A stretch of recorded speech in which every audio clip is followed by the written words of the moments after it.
யாத்ராம் புஸ்தகம் 3ஆம் அதிகாரம் 9ஆம் வசனத்தை நாம் ஒருவர் வாசிப்போம். இப்பொழுதும் இஸ்ரவேல் புத்திரரின் கூக்குரல் என் சந்நிதியில் வந்து எட்டினது. எகிப்தியர் அவர்களை ஒடுக்குகிற ஒடுக்குதலை கண்டேன். அதே யாத்ராகமம் 1ஆம் அதிகாரம் 12ஆம் வசனம். ஆனாலும் அவர்களை எவ்வளவு ஒடுக்கினார்களோ அவ்வளவாய் அவர்கள் பலுகி பெருகினார்கள். ஆகையால் அவர்கள் இஸ்ரவேல் புத்திரரை குறித்து எரிச்சல் அடைந்தார்கள். அப்படியே நம் கண்களை மூடி ஜெபிப்போம். பரிசுத்தமான தேவனே, உமக்கு நன்றி செலுத்துகிறோம். இந்த வேளையில கூட ஏசப்பா, நீங்க எங்கள் மத்தியில இடைபடும்படிக்காய் ஜெபிக்கிறோம். தேவன் ஒவ்வொருவரோடு கூட பேசுவீராக. ஆண்டவரே, உடைய அபிஷேகத்தை நிறைவினால் எங்களை நிறைத்து நீர் பலப்படுத்தணும்னு சொல்லி ஜெபிக்கிறோம். எல்லா தடைகளும் விலகட்டும். கணனத்தின் ஆவியின் கிரியைகள் அழிக்கப்படும்படிக்காய் ஜெபிக்கிறோம். ஒவ்வொருடைய சரீரத்தில் இருக்கிற எல்லா சோர்வுகளும் பலவீனங்களும் இயேசு கிறிஸ்துவின் நாமத்தில் இந்த வேளையில கூட நீங்கி போவதாக உடைய கரத்தில் அர்ப்பணிக்கிறோம். இயேசு கிறிஸ்துவின் நாமத்தில் அர்ப்பணித்து வேண்டுகிறோம் பிதாவே, ஆமென். யாத்ராகமம் 1ஆம் அதிகாரத்துல 12ஆம் வசனம் சொல்லுகிறது, ஆனாலும் அவர்களை எவ்வளவு ஒடுக்கினார்களோ அவ்வளவாய் அவர்கள் பலுகி பெருகினார்கள். ஒடுக்குதல் என்பது அது ஒரு பெருக்கத்தை உண்டாக்குகிறது. ஒடுக்குதல் இல்லாம என்ன இல்லை, ஒரு பெருக்கம் என்பது நம்முடைய வாழ்க்கையில இல்லை.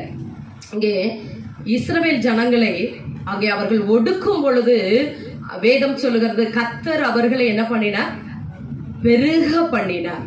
அப்போ சிறுமைன்னு ஒண்ணு வரும் பொழுதுதான் ஒரு பெருக்குதலும் அங்கே வருகிறது. நெருக்கம்னு ஒண்ணு இருக்கும் பொழுதுதான் அங்கே ஒரு ஆசீர்வாதமும் என்ன செய்கிறது, வருகிறது.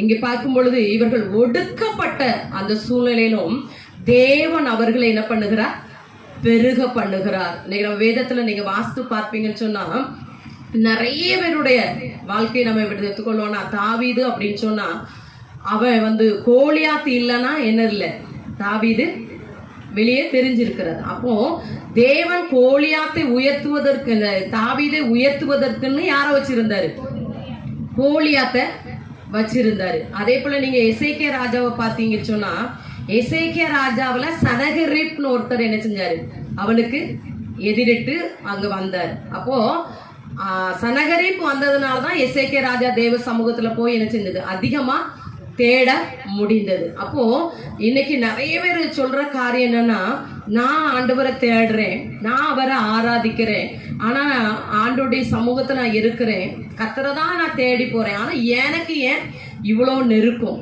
எனக்கு ஏன் இவ்வளோ பிரச்சனை, எனக்கு ஏன் இவ்வளோ போராட்டம். நெருக்கம்னா நம்ம அடுத்தவங்களை சொல்லுவோம், அவள் என்னை போல யாருமே நினைச்ச முடியாது, இருக்க முடியாது, என்னைய போல யாருமே அனுபவிக்க முடியாது.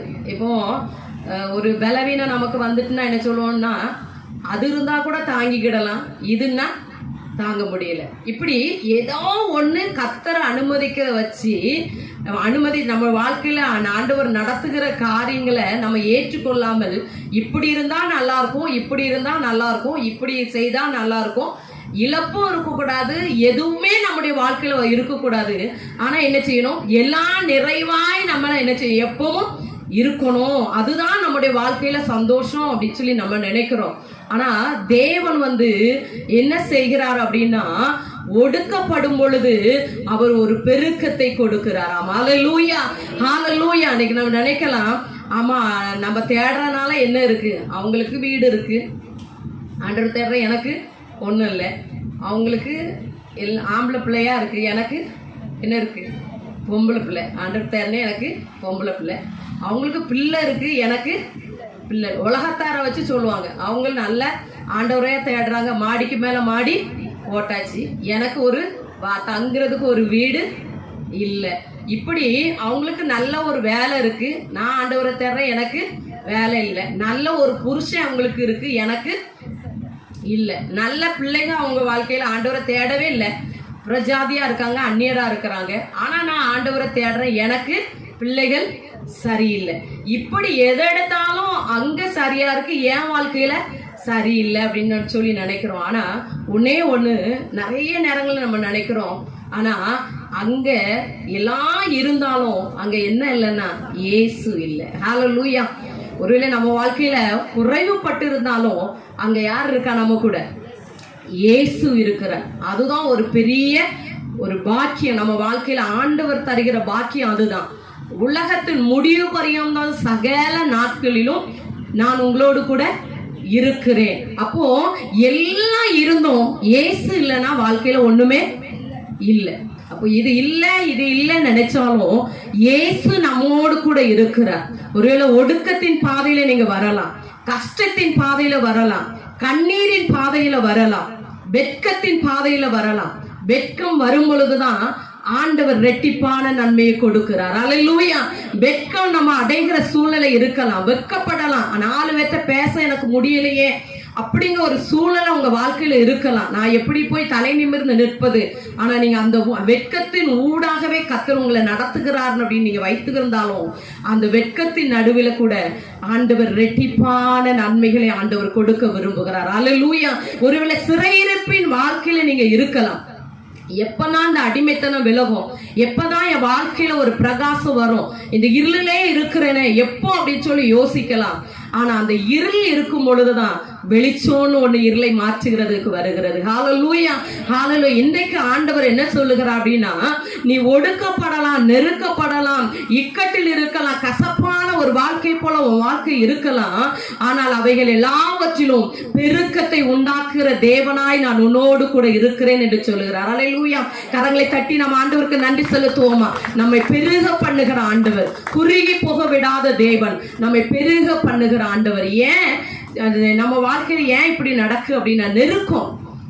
ஏன் அப்படின்னா ஆண்டவர் நீங்க பாத்தீங்கன்னா சீசர்கள் அப்போஸ்தலர்களுடைய நாட்கள்ல இயேசு கிறிஸ்துவின் காலத்துக்கு பிறகு சீசர்கள் அங்கே அதிகமாய் நெருக்கப்பட்டார்கள். யாரால நெருக்கப்பட்டாங்க?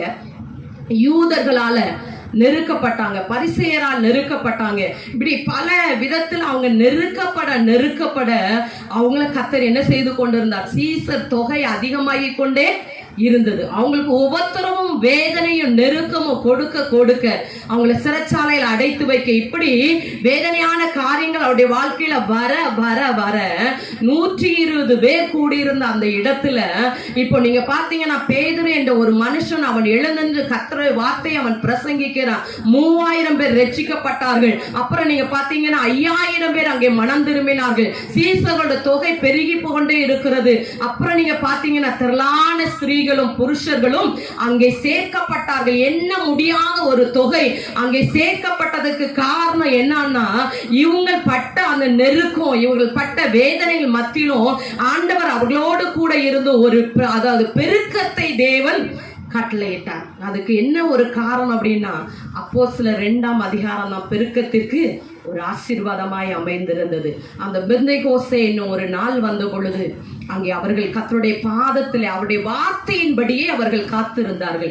அவருடைய வார்த்தைக்காக, பிதாவின் வாக்குத்தத்தமான அவருடைய வார்த்தைக்காக அவர்கள் காத்திருந்த பொழுது வானத்தில் இருந்து அங்கே ஆவியானவர் ஊற்றப்பட்டார். ஒரு அக்கினி அவர்கள் மேல, எல்லார் மேலும் அக்கினிமயமான நாவுகள் வந்து இருந்தது. அவருடைய வாழ்க்கையில ஒரு பெரிய மாற்றம் உண்டாயிற்று. ஹalleluya, ஹalleluya. அந்த அக்கினி எந்த ஒரு மனிதனை சந்திக்கிறதோ அவருடைய வாழ்க்கையிலாம் ஒரு பெரிய ஒரு பெருக்கத்தை என்ன செய்ய முடியும்? பார்க்க முடியும். அதனாலதான் ஆண்டவர் என் பிள்ளைகள் அக்கினியா இருக்கணும்னு சொல்லிதான். அக்கினி இருக்கணும்னா என்ன வேணும்? தீ வேணும். அக்கினி என்ன செஞ்சுட்டு இருக்கோம்? எரிஞ்சுக்கிட்டே இருக்கும். இப்ப குளிர் காலத்துலலாம் நம்ம பார்த்தோம் அப்படின்னா, இப்ப நம்மலாம் அப்படி செய்யறது இல்லை. அந்த நாட்கள்ல என்ன செய்வாங்கன்னா, குளிருக்காக ஒரு மூட்டத்தை போடுவாங்க. என்ன செய்வாங்க? விறகுகளை போட்டு அதுல தீயை மூட்டி சுத்தி வர இருந்து என்ன செய்வாங்க? குளிர் காய்வாங்க. அப்படி நமக்கெல்லாம் இப்ப அந்த அளவுக்கு குளிர் இல்லை, குளிர் உள்ள தேசத்துலலாம் அப்படி இருக்கும். அப்போ அந்த தீயானது, அந்த அக்கினியானது அவிழ்ந்து போகும்போது அது அவியாம இருக்கிறதுக்கு என்னது வைப்பாங்க?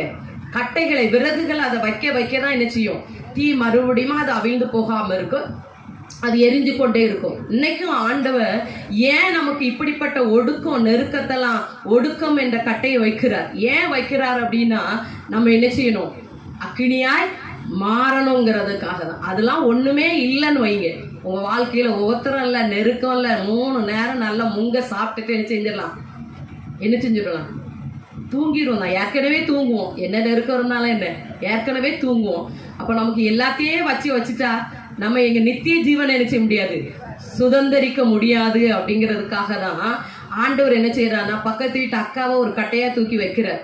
அங்கிருந்து தீ தப்பா தப்பா தப்பான்னு நினைச்சுக்குது, அவ்வளவுதான் எரியுது. உடனே என்ன செஞ்சிடறோம், அந்த தீயில ஆண்டவரேன்னு சொல்லி என்ன செய்யறோம், வெயி விழுறோம்.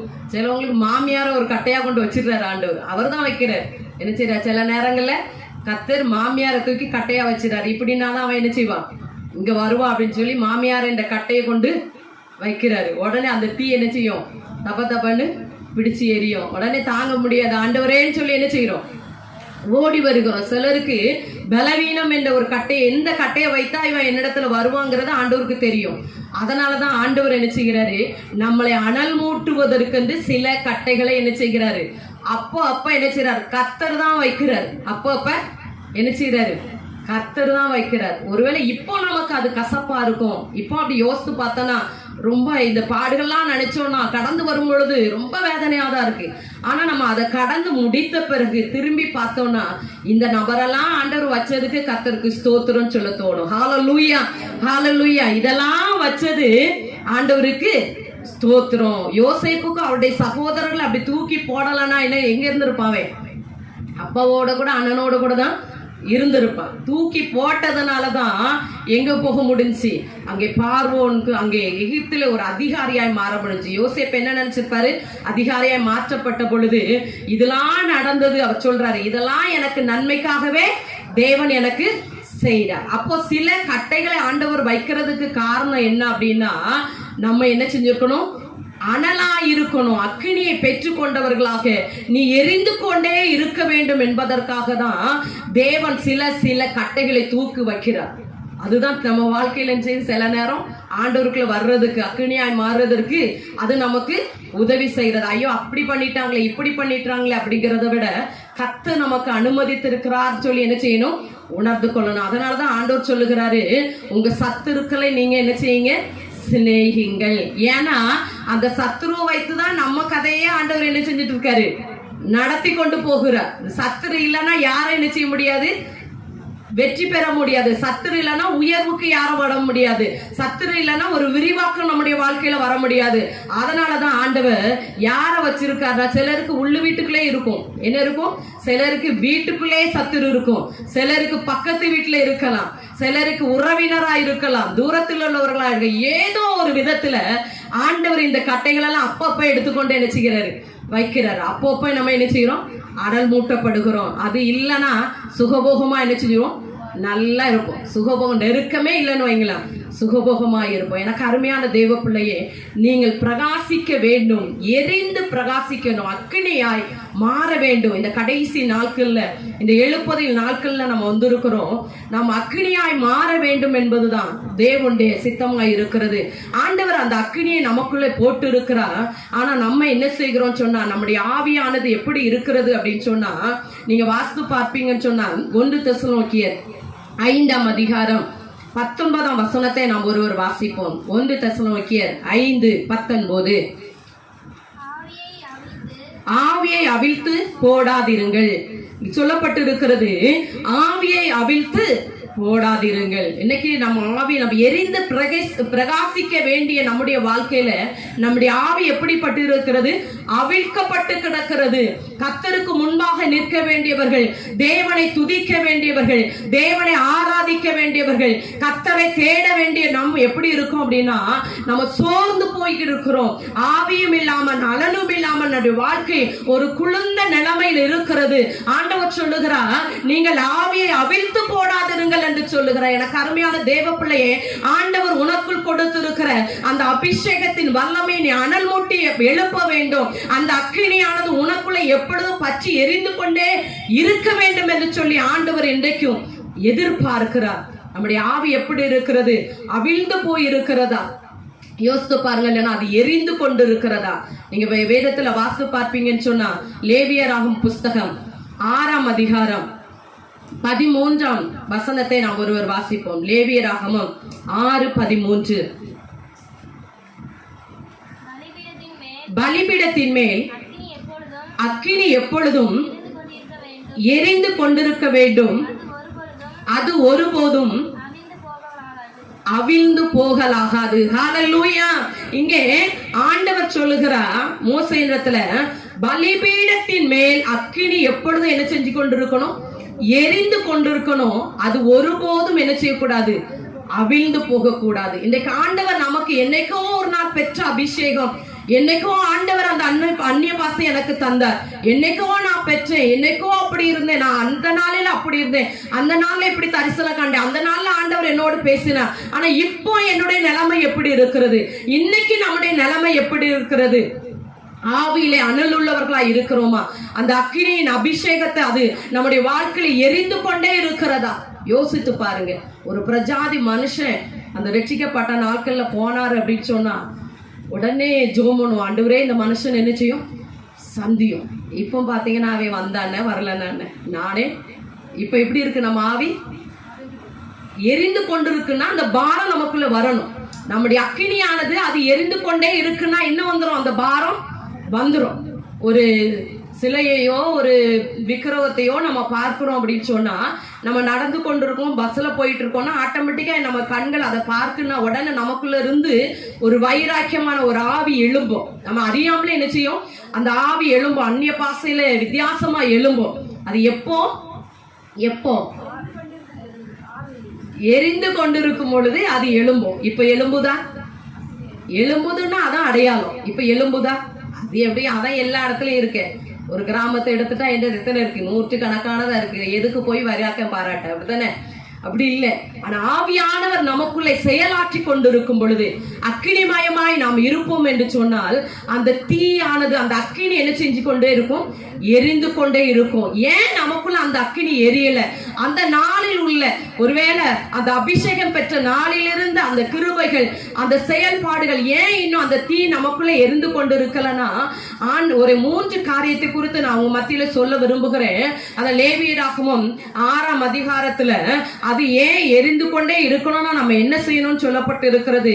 12ஆம் வசனம் சொல்லுகிறது, பலிபீடத்தின் மேலிருக்கிற அக்கினி அவியாமல் எரிந்து கொண்டிருக்க வேண்டும். ஆசாரியன் காலைதோறும் அதன் மேல் எரியும்படி கட்டைகளை போட்டு அதன் மேல் சர்வாங்க தகன பலியை வரிசையாக வைத்து அதன் மேல் சமாதான பலிகளின் கொழுப்பை போட்டு தகனிக்க கடவன். இந்த அக்கினி அவியாமல் இருக்கணும் அப்படின்னு சொன்னா, நம்ம வாழ்க்கையில அந்த ஆவியானவர் எழும்பி கொண்டே இருக்கணும் அப்படின்னா என்ன செய்யணும்னா, காலை தோறும் அது அணைந்து போகாம இருக்கு கட்டைகளை என்ன செய்யணுமா, வைக்கணும். காலையில எழும்பி என்ன செஞ்சிடணும், கட்டைகளை என்ன செஞ்சிடணுமா, அது வைக்கணும். இந்த நாளுக்கு அதை எரிந்து கொண்டே இருக்கிறதுக்கு ஏற்ற கட்டைகள், இந்த நாளைக்கு இத்தனை இது நம்ம எரியணும். அந்த கட்டை, தேவையான கட்டைகளை ஆசாரியன் என்ன செய்யணும், வரிசையாய் வைக்க வேண்டும் என்று சொல்லப்பட்டிருக்கு. அப்போ இந்த எரிந்து கொண்டிருப்பதற்கு அந்த கட்டை வைக்கப்படணும். நீங்க எபிரேயர் எடுத்துக்கொள்வீங்கன்னு சொன்னா, அதுல எபிரேயர் புஸ்தகம் 13ஆம் அதிகாரத்தை நம்ம எடுத்துக்கொள்வோம். அதிலே ஒரு வேத வசனம் சொல்லப்பட்டு இருக்கிறது. எபிரேயர் 13ஆம் அதிகாரம் 15ஆம் வசனத்தை நாம் ஒருவர் சத்தமாய் வாசிப்போம். ஆகையால் அவருடைய நாமத்தை துதிக்கும்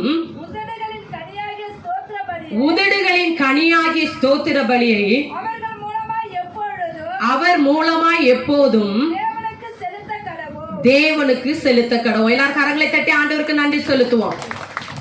இங்கே சொல்லப்பட்டிருக்கிறது, ஆகையால் அவருடைய நாமத்தை துதிக்கும் உதடுகளின் கனியாகிய ஸ்தோத்திர பலியை அவர் மூலமாய் எப்போதும் தேவனுக்கு செலுத்த கடவோம். அப்போ நம்ம அக்கினி, இந்த பரிசுத்த ஆவியானவர் நமக்குள்ளே செயலாற்றுவதற்கு, நமக்குள்ளே அவர் எரிந்து கொண்டதற்கு என்ன நம்ம செய்யணும்னு சொன்னா, அந்த ஸ்தோத்திர பலியை எப்போதும் என்ன செய்யணுமா, ஆண்டவருக்கு செலுத்தி கொண்டே இருக்கணும். இந்த தீ எரியறதற்கு ஸ்தோத்திர பலி என்ற கட்டையை நம்ம என்ன செய்யணும், வைக்கணும். அது எப்போ வைக்கணும், காலை தோறும் என்ன செய்ய வேண்டி இருக்கிறது, வைக்கணும்.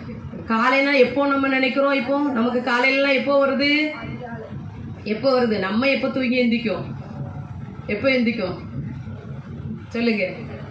பிள்ளைங்க ஸ்கூலுக்கு போறாங்கன்னா எத்தனை மணிக்கு எந்திரிச்சிருவோம், 5 மணிக்கு எந்திரிச்சிருவோம்.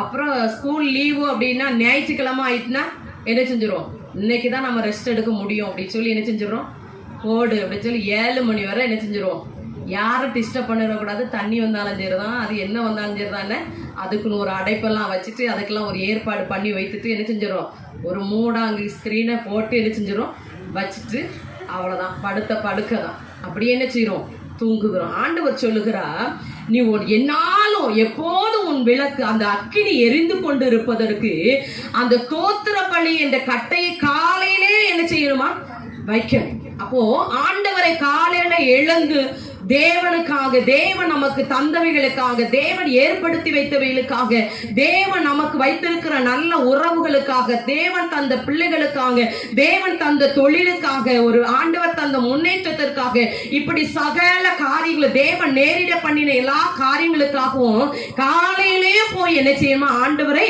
ஸ்தோத்திர பலி, உதடுகளின் பலியாகிய ஸ்தோத்திர பலியை ஆண்டவருக்கு எப்போதும் என்ன செய்யணும், செலுத்தணும். அப்ப காலையில அந்த ஸ்தோத்திர பலி என்ற கட்டையை நம்ம வச்சுட்டோம்னா அது என்ன செஞ்சிட்டு இருக்கோம், எரிந்துட்டு. நமக்கு அப்படிலாம் பழக்கம் இல்லை. நம்ம கட்டை என்ன கட்டை தான் இருக்கும் சொல்லுங்க பார்ப்போம். புலம்பலின் கட்டை தான் இன்னைக்கு என்ன கட்டை இருக்கு. ஐயோ ஆண்டவர் இதை வச்சுட்டாரு, இப்படி செஞ்சிருக்கலாமே, இதை இப்படி வச்சுட்டாரு, இதை இப்படி பண்ணிருக்கலாம், இப்படி வச்சு நான் கேட்டேனே, இதை கேட்டேனே, அவர் இப்படி பண்ணிட்டாரு. நான் கேட்டுதான் பார்க்கேன், அவர் எனக்கு என்ன இல்லை, ஜெபத்துக்கு பதிலே தரலையே. காலையிலே எந்திரிச்சோன்னு குமுறலின் சத்தமும் புலம்பலின் சத்தமும் தான் என்ன செய்யுது நமக்கு எழும்ப. அப்போ எப்படி நமக்குள்ள அந்த அக்கினி பற்றி எரியும் யோசித்துப்பாரு. எப்படி அக்கினி வந்து என்ன செய்யாது, எரியாது. அக்கினி இல்லைன்னா அடுப்புல என்ன வந்து படுத்துக்கிடும், பூனை போய் என்ன செஞ்சிடும், பூனையும் எலியும் பெருச்சாலியும் அந்த மாதிரி என்ன செய்யும். நம்ம உள்ளத்துல என்ன இருக்கு, உண்மையில தான் பூனைக்கு, அதாவது பெருச்சாலிக்குரிய காரியங்கள், நாய்க்குரிய காரியங்கள்லாம் என்ன வந்துருது, நம்ம இருதயத்துல வந்துருது. ஆனா அக்கினி எரிந்து கொண்டே இருக்கும்போது கிட்ட எதுவும் என்ன செய்ய முடியாது, துர்க்கிரியைகளுக்கு அங்கே இடம் இல்லை. அப்போ நம்ம ஆவி அவிழ்ந்து போக போக தேவன் விரும்பாத சகல காரியங்கள், பொல்லாப்பான காரியங்கள் என்ன செஞ்சிருது, வந்துருது. சமீபத்துல ஒரு சகோதரி ஃபோன் பண்ணாங்க, 2 நாள் இருக்கும். அப்போ ஏக்கா ரொம்ப மனசு கஷ்டமா இருக்கு, அதான் உங்களுக்கு ஃபோன் போட்டேன்னு சொன்னாங்க. உடனே என்னக்கா சொல்லுங்க அப்படின்னு. இப்படி எங்கள் வீட்டுக்கு எங்கள் மகளோட மாமியார் வந்துச்சு பார்த்துடுங்க. உடனே அப்படியா அப்படின்னு கேட்டேன். வந்த உடனே அது சும்மா இருக்க வேண்டியதானக்கா, இது எங்கேருந்து வந்துச்சு, இது எங்கேருந்து வந்துச்சு, இந்த செயின் போட்டது இது யாருக்கு, இந்த உங்கள் கழுத்தில் செயின் கிடந்துச்சு, செயினை காணுமே, இது அதுக்கு தேவையாக்கா, வந்தால் சாப்பிடலாம், சாப்பிட்டு என்ன செஞ்சிடலாம், போக வேண்டிய இடத்துக்கு போயிடணும். மருமகளை பார்க்க வந்தால் பிள்ளைகளை பார்க்கணும், போயிடணும். நான் ஒன்று ஒன்றா கேட்க சொல்லி பார்த்தேன். அப்போவுமே எனக்கு எலுமிச்சு பார்த்துடுங்க. இதுக்கடையில் அந்த அக்கா நல்ல அதை கிட்டத்தட்ட வாலிப நாட்கள் ஆண்டவரை தேடி தீர்க்க தரிசனம்லாம் உரைத்த அந்த அக்கா, ஆவியானவர் ஊற்றப்பட்டனா அப்படியே அந்த இடம் முழுவதும் சுற்றி தீர்க்க தரிசனம் சொல்கிற அந்த அக்கா பார்த்தீங்கன்னா வந்தோடனே அப்புறம் ஒரு டீ அடிக்கிற ஒரு ட்ரம்பு அது இருந்தது. உடனே அது சொல்லிச்சான், நான் இவ்வளோ நாள் வந்தேன், இந்த ட்ரம்மை பார்க்கலையே, இது எங்கே உள்ளதுன்னு சொல்லி பிடிச்சிட்டு, அவ்வளோதான். இப்போ நேரம் நான் பொறுத்துட்டு இருந்தேன், நீ வந்தியா, இப்போ போறியா, இல்லைன்னா நான் அவ்வளோதான் உன்னை இப்போ கொன்னே விடுவேன் அப்படின்னு சொல்லுது. ஏக்கா கொஞ்சம் விட்டுருந்தானா நான் அடிச்சே இருப்பேன் பார்த்துங்க, அவ்வளோ கோபம். அதனால் கெட்ட வார்த்தை நான் பேசி திட்டி அனுப்பிட்டு ரொம்ப கஷ்டமாக இருக்குது பார்த்துக்கிடுங்க, எனக்கு என்ன செய்யன்னு தெரியல, ஆண்டவர் மன்னிப்பாரா அப்படின்னு சொல்லி கேட்டுச்சு. நான் சொன்னேன், வெளியே போன்னு சொன்னதே தப்பு தான். எனக்கு என்ன வந்தால் பேசாமல் இருக்கலாம், நானும் குளிக்கிறதற்காக ரெடியாக இருக்கிறேன், உன் கழுத்தில் அது இல்லையே இது இல்லையே. அதுதான் என்னை டென்ஷன் ஆக்கி பார்த்தேன்னா அடி மட்டும் தான் விழலை. என் மகா வந்து பிடிச்சா, என்னம்மா இப்படி இருக்கீங்க இப்படிங்க பிடிச்சா, அது ஆண்டவர் பார்த்து கொடுவாரு அப்படின்னு சொல்லிட்டு அது போயிட்டான். ஏசப்பா தான் உன்னைய பார்க்கணும்னு சொல்லிட்டு அது என்ன செஞ்சுட்டு அது போயிட்டு. அதுவும் நிறைய பேசியிருக்கு, இருந்தாலும் சொல்லிட்டு போயிட்டு. இதை சொல்கிற ஒரே எனக்கு அதில் இருந்து 2 நாள் ஆச்சுக்கா, எனக்கு வேதனைலாம் தாங்க முடியலை. என்ன செய்ய, எப்போத்தாலும் ஆண்டவரே மன்னியும் கேட்குறேன், எத்தனை நாள் தான் ஆண்டுட்டு போய் மன்னிப்பு கேட்கறது, எனக்கு அது ரொம்ப கஷ்டமாக இருக்குது அப்படின்னு சொன்னேன். இல்லை ஏசப்பா என்ன செய்வாங்க, மன்னிப்பாங்க. ஆனால் அந்த கெட்ட வார்த்தைங்கிறது எனக்கு ரொம்ப ஆச்சரியமாக இருக்குது, எப்படி அது தேவ பிள்ளைகள் கூட அது வருதுன்னு எனக்கு தெரியல. இதுனா கோபம் வந்தால் எனக்கு அது வந்துருதுக்கா அப்படின்னு சொன்னேன். அப்போது அந்த ஆவி அவங்களுக்குள்ள என்ன இல்லை, எரிந்து கொண்டு இல்லை. அந்த ஒரு தேவனுடைய அபிஷேகத்தின் அந்த வல்லமை நமக்குள்ள அது பெருக பெருக பெருக இந்த மாம்சத்தின் கிரியைகள் என்ன செய்யப்படும், நமக்குள்ளே அழிக்கப்படும். அது அழிக்கப்பட தான் நம்ம என்ன செய்வோம், ஒரு தேவனுக்குரிய ஒரு சுத்தவான்களாய் பரிசுத்தவான்களாய் நாம் மாற முடியும். மாற்றுகிறது கர்த்தர் தான், நம்மளால ஒன்றும் இல்லை. ஆனால் வேதம் சொல்கிறது நாம் அவருக்கென்று நம்மளை ஒப்பு கொடுத்தவர்களாக இருக்கணும். இந்த தோத்திர பலி அந்த அம்மா ஒன்று கேட்க மனசுல ஏசப்பா தோத்திரம் என்ன செஞ்சிருக்கணும், அவங்க சொல்லியிருக்கணும். அது வந்தது நமக்கு நல்லா தெரியும். ஒரு ஆள் வருதுன்னா வேண்டாத ஆள் வருதுங்கிறது என்ன செய்யும், நமக்கு நல்லா தெரியும். நம்ம என்ன செய்யணும், ஆண்டவரை ஸ்தோத்தரிக்க ரெடியா இருக்கணும். யுத்தம் பண்ண ரெடியா இருக்க கூடாது. நமக்கு என்னதான் வரும், உடனே யுத்தத்துக்கு தான் ரெடி ஆகும். அது ஒண்ணு சொல்லிச்சுன்னா நம்ம என்ன செஞ்சிடறோம், அடிக்கு இன்னைக்கு வச்சு சாத்திர வேண்டியதான் நினைச்சா என்ன செஞ்சிடலாம். அப்படிதான். அப்புறம் ஆவியானவர் துக்கப்படும் போது தாங்க முடியாது. அங்கே தாவீது சொல்லும்போது, ஆண்டவரே உங்களுடைய சமூகத்தை விட்டு நான் எங்கே போவேன், உங்களுடைய பரிசுத்த ஆவியை எங்களிடத்துல இருந்து எடுத்துக்கொள்ளாதே. தேவ ஆவியானவர் எடுபடும் பொழுது மனுஷனுடைய நிலைமை ரொம்ப பரிதாபமா இருக்கும். இந்த சவுலை நீங்க பாத்தீங்கன்னு சொன்னா, ஆவியானவர் சவுலை விட்டு எடுபட்டு போனார். இன்னைக்கு நம்ம நினைக்கிறோம் அவர் வந்தா நம்மோடு தான் இருப்பாரு அப்படின்னு. எடுபட்டு போகிறது யாருக்குமே என்னதில்ல, தெரிகிறது இல்லை. ஆவியானவர் விலகிறது, அவருக்கு ஏற்ற காரியங்கள் நமக்குள்ள இல்லைன்னா அந்த காரியங்கள்ல ஒரு சகோதரி சொன்னாங்க, ஆவியானவரை பெற்றவர்கள் தான், அபிஷேகத்தை பெற்று அந்நிய பாசை பேசுகிறவர்கள் இன்றைக்கு அவர்கள் சுகவீனமாக இருக்கிறார்கள். நான் கேட்டேன், ஆண்டவர் நீங்க எந்த ஒரு சமயமா இருந்தாலும் எந்த ஒரு காரியமா இருக்கட்டும், உங்க வாழ்க்கையில பலவீனம் இருக்கு, அதை நினைத்து ஆண்டவர் மேல மனஸ்தாபப்படாதீங்க. எதுக்கு என்னைய ஆண்டவர் இப்படி வச்சுட்டாரு, அது அப்படி வியாதியை தந்தா கூட நல்லா இருந்திருக்கும், ஆனா எனக்கு ஆண்டவர் இப்படி வச்சுட்டாருன்னு சொல்லி அப்படி நீங்க முறுமுறுக்காதீங்க. ஆண்டவரை இந்த நிலைமைக்கு வைத்ததுக்காக உமக்கு ஸ்தோத்திரம். கடினமான ஒரு சூழ்நிலை தான், ஆனா ஆண்டவர் நம்மை நடத்துகிறது அந்த இடத்துல இப்படிதான் நான் நடத்தணும் தேவன் திட்டம் வச்சு நடத்துறாருன்னா நம்ம என்ன முறுமுறுக்கிறதுனால ஒரு மேன்மை நம்ம பெற்றுக்கொள்ளவே முடியாது. அப்ப அதற்கு மாறாக இல்லாதவைகளை இருக்கிறவைகளை போல அழைக்கிற தேவனை நாம் ஸ்தோத்திரம் பண்ணி பார்க்கும் பொழுது ஒரு மாற்றத்தை நாம் என்ன செய்ய முடியும், பெற முடியும். பாருங்க, அவங்க சொல்றாங்க, நான் இப்படி இருக்கிறேன், எப்போதும் ஆண்டவர் ஏன் என்ன எப்படி வச்சுட்டாரு. அப்ப நான் சொன்னேன், இல்ல நீங்க ஆண்டவர் உங்களுக்கு தந்த அபிஷேகம் இருக்குது, நல்ல வேதத்தை வாசிங்க, அந்த அபிஷேகத்தை நிரம்பி அந்த அந்நிய பாசையை நிரம்பி ஆண்டவர் அந்த அந்நிய பாசையை பேசுங்க. அந்த அந்நிய பாசை பேச பேச பேச ஒரு தீ நமக்குள்ள என்ன செஞ்சிருக்கும், அந்த அக்கினி அதை எரிந்து கொண்டே இருக்கிறோம். ஆண்டவர் உங்களுக்கு கிருபை கொடுத்திருப்பாரானால் துதிக்க பெற்றவர்கள் நம்ம துதிக்கணும், ஜெபிக்க பெற்றவர்கள் ஜெபிக்கணும். அப்ப அந்த கிருபையை நீங்க தோத்திரம் பண்ண அந்த அந்நிய பாசை உங்களுக்குள்ள நீங்க அதை பேசுங்கன்னு சொன்ன. அவங்க சொன்னாங்க, அந்த அந்நிய பாசையே எனக்கு இப்போ வருகிறது இல்லை. அப்ப பாருங்க, ஆச்சரியமா இருக்கிறது, கிறிஸ்தவர்கள் பின்னடைவாய் இருக்கிறவர்கள் ஆண்டவரை அதிகமாய் தேடினவருடைய வாழ்க்கையில சில ஆண்டவர் அனுமதிக்கிற சில வேதனையான காரியமா இருக்கலாம், சில பாடுகள் இருக்கலாம், ஆனா அவைகள் மத்தியில கடந்து வரும் பொழுது அந்த அபிஷேகம் என்ன செய்கிறது, அவங்களை விட்டு எடுபட்டு போகிறது. ஆண்டவர் சொல்லுகிறார், இல்ல நீ இந்த சூழ்நிலையில தேவனை நீ என்ன செய்ய, ஸ்தோத்தரி. எல்லா சூழ்நிலைக்கும் கர்த்தரை ஸ்தோத்தரித்து பாருங்க. உதடுகளின் கனியாகிய ஸ்தோத்திர பலியை நாம் எப்பொழுதும் என்ன செய்யணும், ஸ்தோத்திரம் பண்ணணும். காலையில எழுந்த ஆண்டவரை ஸ்தோத்திரம் பண்ணுங்க. ஒருவேளை உங்களுக்கு நாமத்தை சொல்ல முடியலையா, பெர்க்மான்ஸ் பாட்டு இருக்கு, நல்ல தெரிந்த பாட்டை படித்து ஆண்டவரை ஸ்தோத்திரம் பண்ணுங்க. பாடல்களை மாறி மாறி தெரிந்த பாட்டு, நன்றியால் துதிப்பாடு இருக்கு, நிறைய ஊற்று தண்ணீரே இருக்கு. அந்த காலத்தில் உள்ளவங்களுக்கு அந்த பாடல் எது வருகிறதோ அந்த பாட்டல் பாடி பாடி பாடி ஆண்டவர் என்ன செய்யணும், நாம் துதிக்கணும். நீங்க எப்படி செய்வீங்களோ இன்றையிலிருந்து காலையில இருந்து அதை முயற்சி செய்து பாருங்க. ஆண்டவர் சொல்லுகிறார், உன் அக்கினி அவிழ்ந்து போகாம அது எரிந்து கொண்டிருக்கணும் வேண்டுமானா நீ காலையில எழுந்து என்ன செய்யணும், துதிக்கணும். நீங்க தாவீதை பாத்தீங்கன்னா சங்கீதம் 34ஆம் சங்கீதம் 1ஆம் வசனத்துக்குள்ள மேல ஒரு காரியம் எழுதப்பட்டிருக்கு. என்ன எழுதப்பட்டிருக்குன்னா அதை நீங்க வாசித்து பார்ப்பீங்கன்னு சொன்னா 34 அந்த பிராக்கெட்டுக்குள்ள போட்டிருக்கும் பாருங்க, அதை நீங்க வாசிங்க. 34:1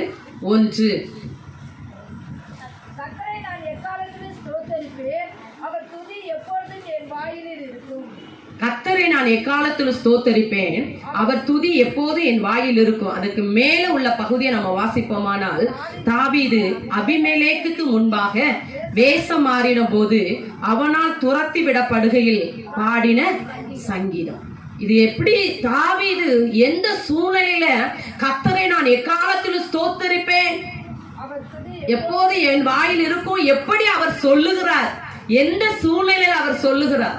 நமக்கு பிடிச்ச நம்ம எதிர்பார்த்திருக்க ஒரு காரியம் நடக்கலனாலே நமக்கு என்ன, நம்ம வேலை எல்லாம் செய்ய முடியாது. இதை போட்டு இப்போ செய்யணுமா, இதை போட்டு இப்போ செய்யணுமா. ஆனா தாவீது நீங்க பாத்தீங்க அப்படின்னா அவர் எப்படி அபிமெலேக்குக்கு முன்பாக, அபிமெலேக்குனா பெலிஸ்தருடைய ராஜாவுக்கு ஒரு பேரு, அந்த பேரு அவனால் துரத்தி விடப்பட்ட போதுன்னா தாவீது சவுலுக்கு பயந்து ஓடுகிறான். சவுல் தாவீதை கொல்லணும் அப்படின்னு சொல்லி ஈட்டியை எறிகிறான். பல முறை ஈட்டியை எய்த போது இவன் இனிமே இருக்கக்கூடாது, தப்பி ஓடணும்னு சொல்லி தப்பி ஓடுகிறான். ஓடும் பொழுது அங்கே இந்த பெலிஸ்தர் இடத்துல, அங்கே பைபிள்ல நீங்க வாசித்து பார்ப்பீங்கன்னா 1 சாமுவேல் சொல்லப்பட்டிருக்கு. காத்து ராஜா, காத்துனாலே அந்த பெலிஸ்தருடைய தேசம் தான். அதுல ஆகீஸ்ங்கிற அந்த ராஜா ஓடி போகும் பொழுது இவன் ஏற்கனவே தாவீது பெலிஸ்தியனாகி கோலியாத்தை என்ன செஞ்சான், கொலை, அதாவது கொன்று போட்டான். ஏன் அவன் கொண்டு போட்டான் அப்படின்னா, இஸ்ரவேல் ஜனங்களை நிந்தித்த அந்த கோலியாத்தை அவன் கொண்டு போட்டதனால அது எல்லா இடங்களிலும் பிரசித்தமாயிற்று இந்த தாவீதை கொண்டு. அப்போ இந்த பெலிஸ்திய தேசத்திலும் அவனுடைய பேர் என்னதான் பெற்றிருந்து, பிரபலமான ஆக்கப்பட்டிருந்தது. எப்படின்னா, சவுலுக்கு 1000 கொடுத்தார்கள், தாவீதுக்கு எவ்வளவு கொடுத்தாங்க, 10,000 கொடுத்தார்கள். இந்த பெலிஸ்தர்கள் அன்றைக்கு இந்த தாவீதுடைய முகம் அவர்களுக்கு தெரிந்தது. இப்போ இவன் சவுலுக்கு பயந்து, சவுல் எங்க இருந்தாலும் கண்டுபிடிச்சிடுறான். நம்மளும் சவுலை கொல்ல முடியாது, ஏன்னா கர்த்தரால் அவன் அபிஷேகம் பண்ணப்பட்டவன். அதனால அவன் முடிவெடுத்தான், நம்ம ஓடுறதுதான் முடிவுன்னு சொல்லி இந்த சவுல் தன்னை தொடரக்கூடாம இருக்கிறதுக்கு எங்க போய் ஒளியலாம்னா இந்த பெலிஸ்தியருக்கு தான் சவுல் பயப்படுவான். அதனால பெலிஸ்தியர் தேசத்துல போய் நுழைவோன்னு சொல்லி அங்க நுழைஞ்சிச்சான். அங்க ராஜாவுக்கு முன்பாக போனோம், இவன் அடையாளம் கண்டுகிட்டாங்க. தாவீத, இவன் தான் நம்ம ஆளை கோலியாத்தை கொன்னதுப்பா அப்படின்னு சொல்லிட்டு எல்லாரும் அடையாளம் கண்டுகிட்டாங்க. உடனே இவன் யோசிக்கிறான், என்ன செய்யறான், பித்தம் கொண்டவன் போல வாயில நுர தள்ளிட்டு என்ன செய்யறான், அப்படியே அதெல்லாம் ரொம்ப கஷ்டம். யோசித்து பாருங்க, பித்தம் தள்ளி வாயை கோணையா வைக்கணும், கையை கோணையா வைக்கணும், நல்லா இருக்கிறான். அவன் நுர தள்ளி பேசுறான், அப்படி நிறைய வாயில இருந்து நுர வந்துகிட்டே இருக்கு. அப்போ அந்த ராஜா பார்த்தாரு, பித்தம் பிடித்தவனை கொண்டு என்ன செஞ்சிருக்கு, உங்க கொண்டு விட்டது யாரு, அவனை கொண்டு துரத்த அந்த இடத்துல தப்பிக்க. அப்போ அவன் துரத்தப்படுகையில பாடின பாட்டு தான் என்ன பாட்டு, கர்த்தரை நான் எக்காலத்திலும் ஸ்தோத்தரிப்பேன். ஹல்லேலூயா, கைகளை தட்டுவோமா, ஹல்லேலூயா. கர்த்தரை நான் எக்காலத்திலும் ஸ்தோத்தரிப்பேன். அப்ப எவ்வளோ நெருக்கத்திலையும் அவன் நெருக்கத்தை நினைத்து அவன் அந்த இடத்துல புலம்பல. அவன் சொல்றான், இந்த சூழ்நிலையும் தேவன் அனுமதித்த இந்த நாட்களிலும், ஏன்னா ஐடியாலாம் கொடுத்துருக்காரு பத்தியா, அது தெம்பா நடத்துறதுக்குலாம் யார் தான் பலன் கொடுக்கா, கர்த்தர் தான். அப்படி ஆக்ஷன் பண்ணணும், அதெல்லாம் ரொம்ப திறமை வேணும் தான். பாருங்க அந்த காரியல தானே, அதுல ஆண்டவரை என்ன செய்யறான், அவன் அந்த சூழ்நிலையிலும் ஆண்டவரை, நமக்கு இப்பெல்லாம் யாரும் நம்மளை வெட்ட துரத்த வராங்கன்னு நினைக்கீங்க, நம்மளை வெட்டுறதுக்கு யாரும் வராங்களா என்ன, அப்படிலாம் இல்ல. நம்ம கொல்ல வராங்களா என்ன, அப்படிலாம் நமக்கு இல்லை.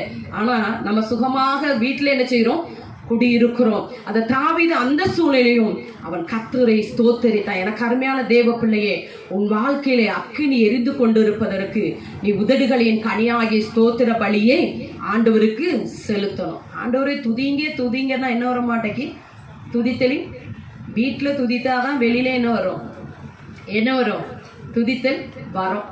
அப்போ நம்ம வீட்டுல அதிகாலையில் எழும்பி, சோத்துக்கு இல்லையே, அரிசி இல்லையே, பருப்பு இல்லையே, எண்ணெய் இல்லையே, துட்டு இல்லையே, அது இல்லையே, இது இல்லையே, இல்லையே இல்லையங்கிறத விட ஆண்டவருடைய சமூகத்துல போய் இந்த நாளை ஆண்டவர் காண செய்திருக்கிறேன், பிள்ளைகளை தந்திருக்கிறேன், கணவரை தந்திருக்கிறேன், ஸ்தோத்திரம் ஸ்தோத்திரம் ஸ்தோத்திரம் என்று சொல்லி ஒவ்வொன்றுக்காக நம்முடைய உதடுகள் கர்த்தரை ஸ்தோத்தரிக்க ஆரம்பிக்க ஆரம்பிக்க தேவனுடைய அக்கினி உங்கள் மேல் விழுந்து கொண்டே இருக்கும். ஹல்லேலூயா, உங்கள் வாழ்க்கை அது எரிந்து கொண்டே இருக்கும்.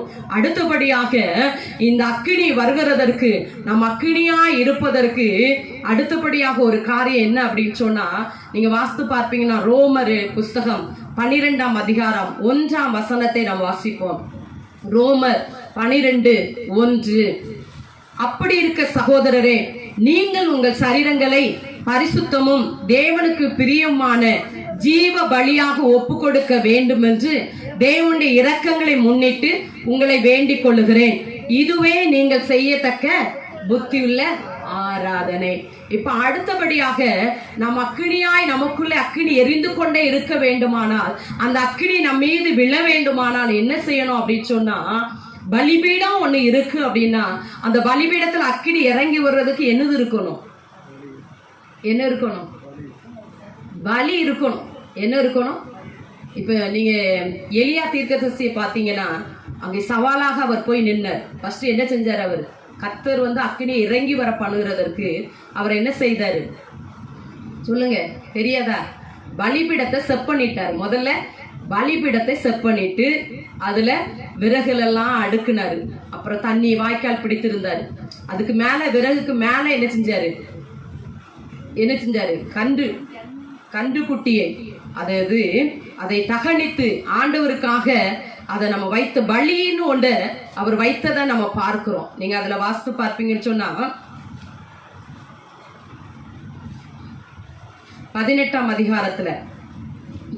அதிகாரத்துல அதை குறித்து சொல்லப்பட்டு இருக்கிறது என்ன அப்படின்னா, அவர் 33 சொல்லப்பட்டிருக்கு, விறகுகளை அடுக்கி ஒரு காளையை சந்து சந்தாக துண்டித்து விறகுகள் மேல் தகனித்தான். அப்போ இரண்டாவதாக என்ன அப்படின்னா, நம்ம வாழ்க்கையில நம்ம அக்கினியாய் பிரகாசிப்பதற்கு, அக்கினி இறங்கி வருகிறதற்கு என்ன இருக்கணும் அப்படின்னா, பலின்னு ஒண்ணு என்ன செய்யணும், இருக்கணும். அந்த பலிபீடத்தின் மேல பலின்னு சொல்லி ஒண்ணு இருக்கணும். அப்ப அது என்ன பலி அப்படின்னு சொன்னா, 1 சாமுவேல் புஸ்தகத்தை நம்ம எடுத்துக்கொள்வோம். அதுல 1 சாமுவேல் புஸ்தகத்தை நம்ம எடுத்துக்கொள்வோமானால் அதுல ஆண்டவர் ஒரு காரியத்தை சொல்லுவார். என்ன அப்படின்னு சொன்னா, பலியை குறித்து ஆண்டவர் சொல்லும் பொழுது கீழ்ப்படிதல் தான் பலி என்று சொல்லி ஆண்டவர் சொல்லுவார். நீங்க 15ஆம் அதிகாரம் 1 சாமுவேல் 15ஆம் அதிகாரம் 22ஆம் வசனத்தை வாசிப்போமானால், அதற்கு சாமுவேல், கர்த்தருடைய சத்தத்துக்கு கீழ்ப்படுகிறதை பார்க்கிலும் சர்வாங்க தகனங்களும் பலிகளும் கர்த்தருக்கு பிரியமாயிருக்குமோ, பலியை பார்க்கிலும் கீழ்ப்படிதலும் ஆட்டு கடாக்களின் நினத்தை பார்க்கிலும் செவி கொடுத்தலும் உத்தமம். இப்போ இந்த பலிபீடத்தின் மேல ஒரு பலி இருக்கணும் அப்படின்னா கீழ்ப்படிதல் நமக்கு என்ன செய்யணும், இருக்கணும். கீழ்ப்படியும் பொழுது அந்த எப்படி அந்த பலியின் மீது தேவனுடைய அக்கினி, பலின்னு ஒண்ணு வச்சாலே அந்த பலிபீடத்தின் மேல வைக்கப்படும் பொழுது வானத்திலிருந்து அக்கினி இறங்கி வந்து அதை என்ன செய்து பற்றித்து போட்டது. நீங்க கிதியோனுடைய வாழ்க்கையில பார்க்கலாம். அவன் கொண்டு வைப்பான், ஆண்டவருக்கு கற்பாறையில கொண்டு வைக்கும் போது அக்கினி வந்து பற்றித்து அதை பற்றி ஆண்டவர் அங்கீகரிக்கிறார் என்பதற்கு அந்த அக்கினி என்ன செய்கிறது, வெளிப்படுகிறதை நம்ம பார்க்கிறோம். எனக்கு அருமையான தேவ பிள்ளையே, அந்த அக்கினி இறங்கி வருகிறது கீழ்ப்படுதல் இருக்கணும். அதற்கு உதாரணமாக நீங்க ஆதியாம் புஸ்தகத்தை நம்ம எடுத்துக்கொள்வோமானால் அதுல ஆபிரகாம் தான் கீழ்ப்படுதல் ஒரு மனுஷனாக இருந்தான் என்று வேதம் சொல்லுகிறது. அந்த ஆபிரகாமுடைய கீழ்ப்படுதல் தான் இன்றைக்கும் இஸ்ரவேல் தேசம் அசைக்க கூடாதபடிக்கு ஜனம் பெருகி இருக்கிறதுக்கு காரணம் என்னன்னா, அந்த ஒரே மனுஷனுடைய கீழ்ப்படுதல் தான். அன்னைக்கு ஆபிரகாம் கீழ்ப்படிந்தது, இன்றைக்கும் அந்த இஸ்ரவேல் தேசத்து ஜனங்களை யாரால என்ன செய்ய முடியல, அசைக்க முடியல. அதற்கு அந்த ஆபிரகாமின் கீழ்ப்படிதல் தான் ஆண்டவர் சொல்லுகிறார். நீங்க வாஸ்து பார்ப்பீங்கன்னு சொன்னா அதுல 22ஆம் அதிகாரத்துல 18ஆம் வசனம் சொல்லுகிறது, நீ என் சொல்லுக்கு கீழ்ப்படிந்தபடியினால் உன் சந்ததிக்குள் பூமியுள்ள சகல ஜாதிகளும் ஆசீர்வதிக்கப்படும். பாத்தீங்கன்னா ஆண்டவர் சொல்றாரு, இந்த ஒரு கீழ்ப்படுதலின் நிமித்தம் பூமியில் உள்ள சகல ஜனங்களுக்கும் யார் சந்ததி ஆசீர்வதிக்கப்படும், ஆபிரகாமினுடைய சந்ததி ஆசீர்வதிக்கப்படும். எனக்கு அருமையான தேவ பிள்ளையே, இன்றைக்கு உன் வாழ்க்கையில உன் பிள்ளைகள் ஆசீர்வதிக்கப்படுவதற்கு, உன் பிள்ளைகளின் பிள்ளைகள் ஆசீர்வதிக்கப்படுவதற்கு, உன் கண்கள் காண அவர்களெல்லாம் திருப்தியாய் இருப்பதற்கு, அவர்கள் ஆசீர்வாதமாய் இருப்பதற்கு, எத்தனையோ விதமான சத்துருக்கள் உன் வாழ்க்கையில உங்கள் வாழ்க்கையில எழுப்பி வந்தாலும் நிர்மூலம் ஆகாமல் இருப்பதற்கு ஒரே ஒரு காரியம் செய்ய வேணும், நீ உன்னை பலியாய் தேவனுக்கு என்று ஒப்பு கொடுக்கணும்.